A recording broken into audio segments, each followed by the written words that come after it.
Hi, good morning. In today's video, I'm going to do the new function.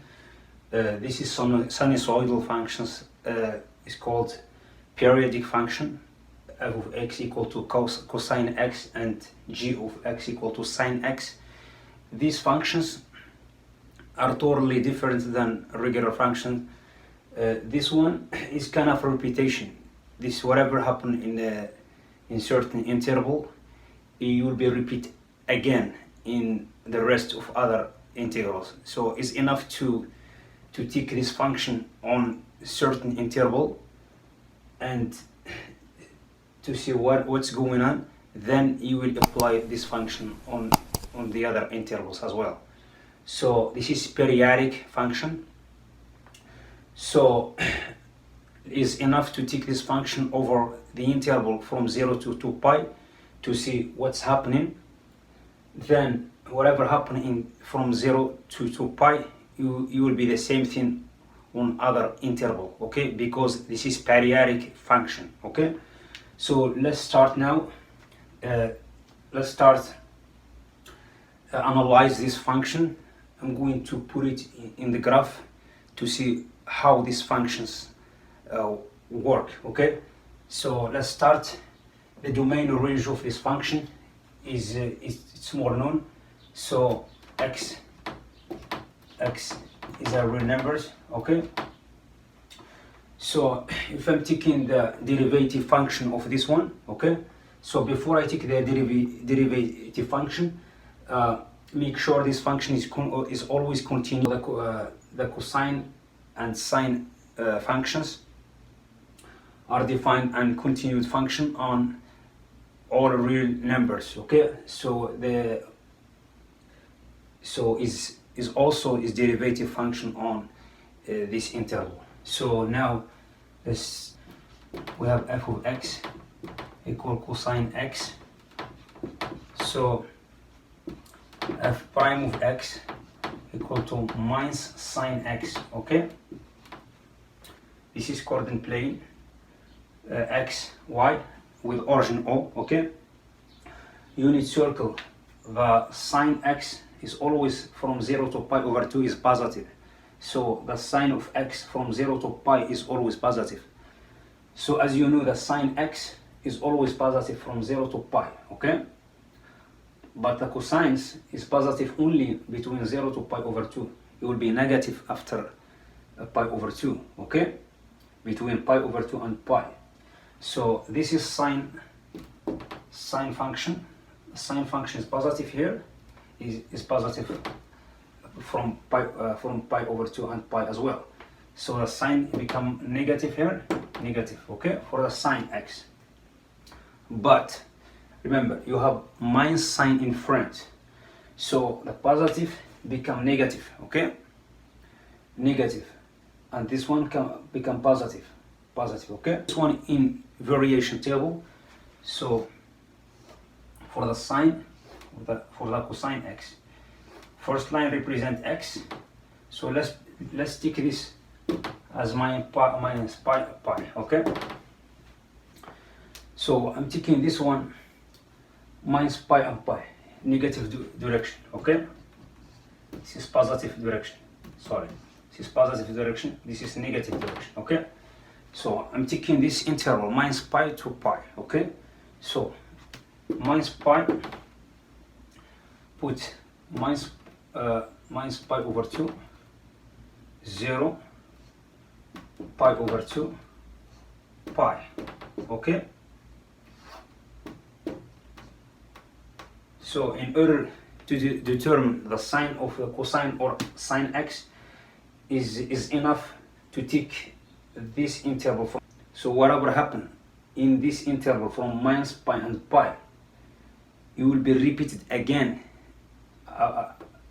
on the other intervals, okay?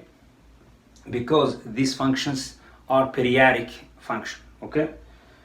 The sine of x between minus pi to minus pi over 2 is always negative, but you have the minus sign in the front, it becomes positive, okay?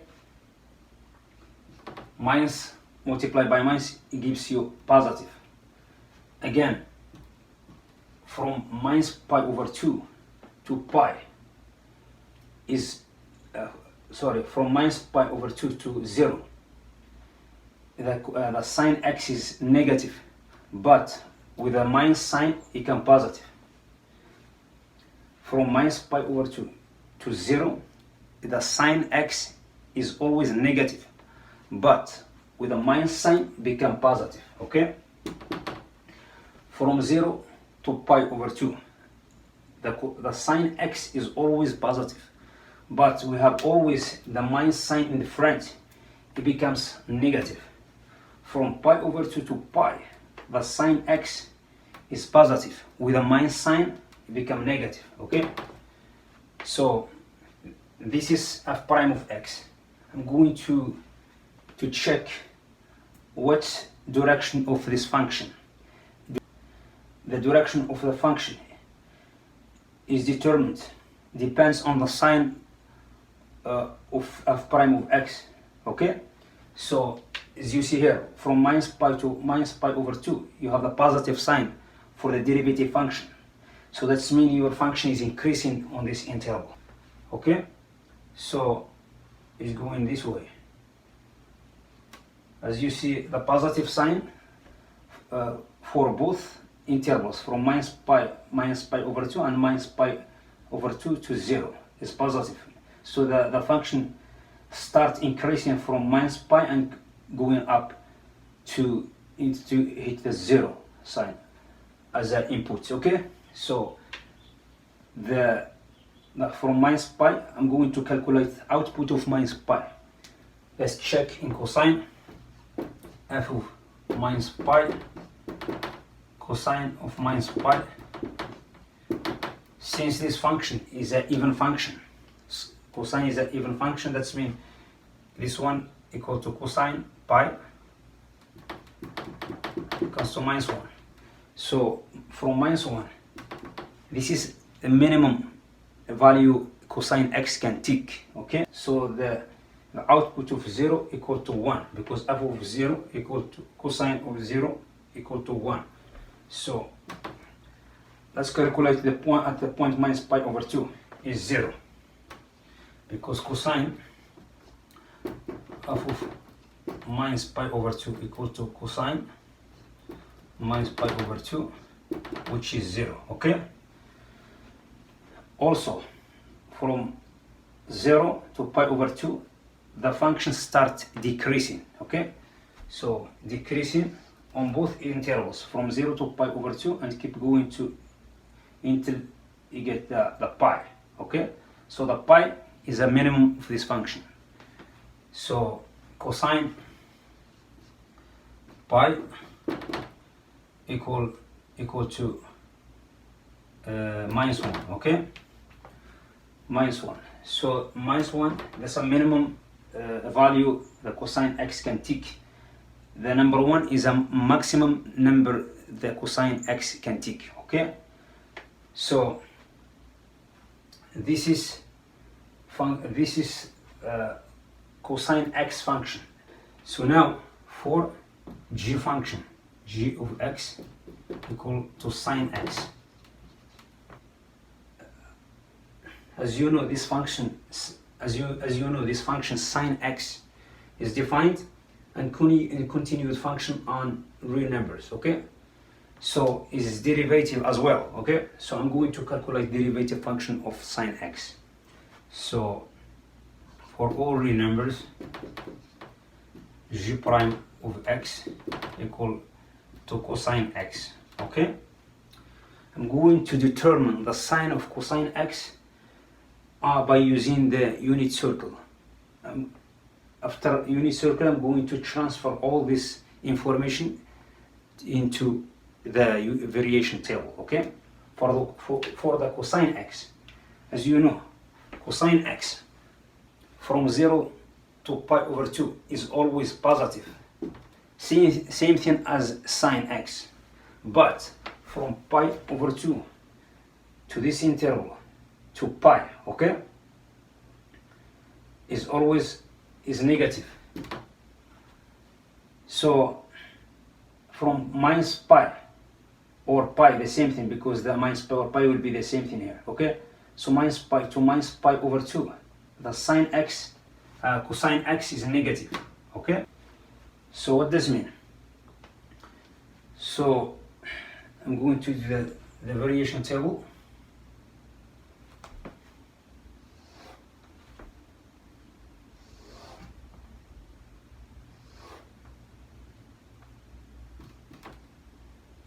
Minus pi will be the same thing, minus pi over 2, 0, pi over 2, pi, okay?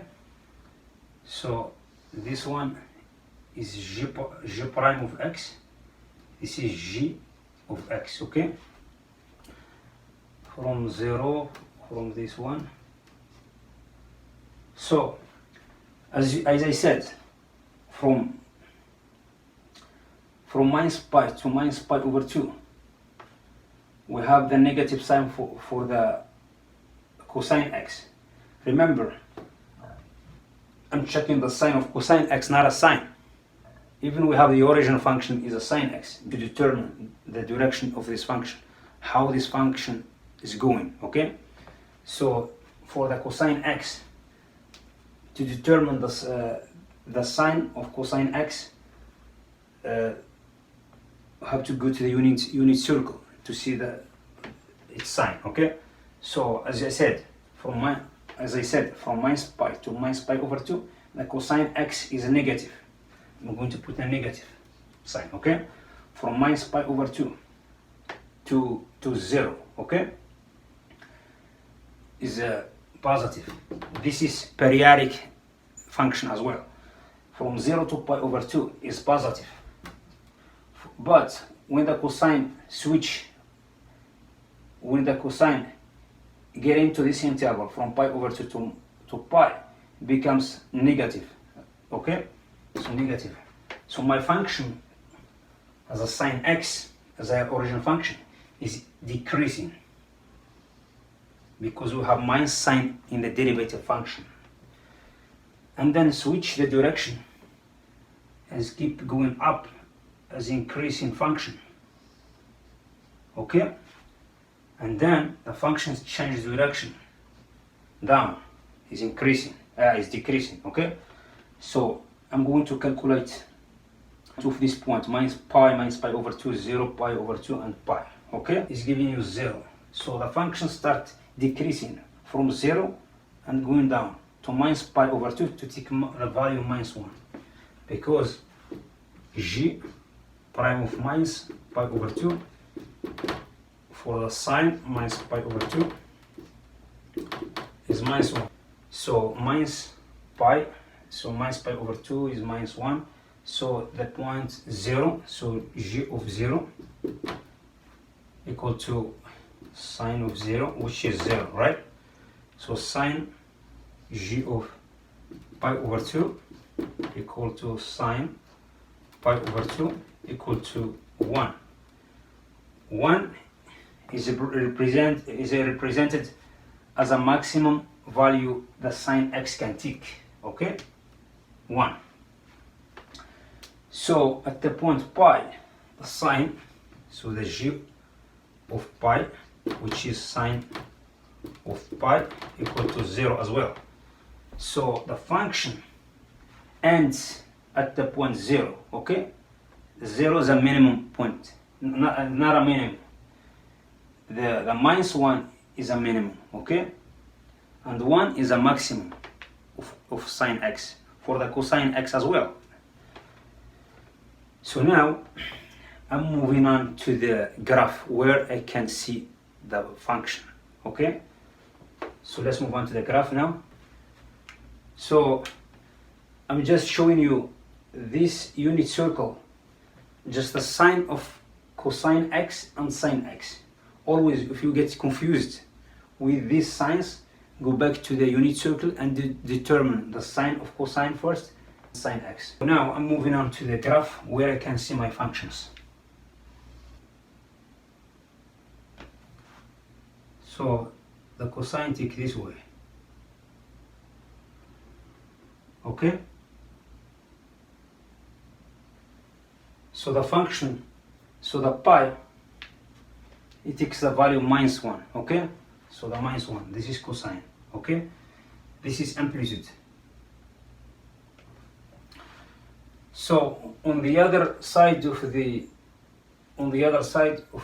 this interval, so I will see from -1, from -pi/2.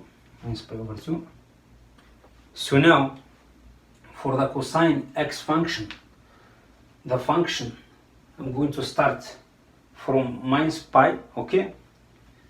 So -pi is a minimum value that cosine x can take. So at the point -pi, the cosine takes the value of -1. From -1, the function cosine x starts increasing on this interval from -pi to 0, okay? Then it has an intersection with the horizontal axis at the point -pi/2. So the cosine of -pi/2 equal to 0, which is this one, 0, okay, here. And then the functions keep coming up until you get the number 1 as a maximum number it can take. So the number 1, the maximum of the cosine x at the point 0, okay, input.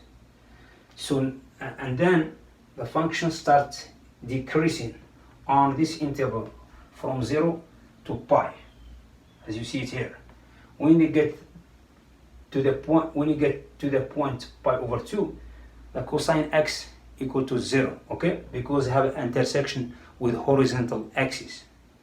Then keep coming down until you get to the point pi, which is -1, okay, -1.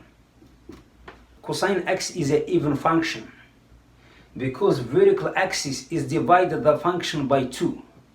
So that's mean cosine x is a symmetry function respect with the vertical axis, okay? For the sine x function, okay, I'm going to start from -pi, okay, and go up.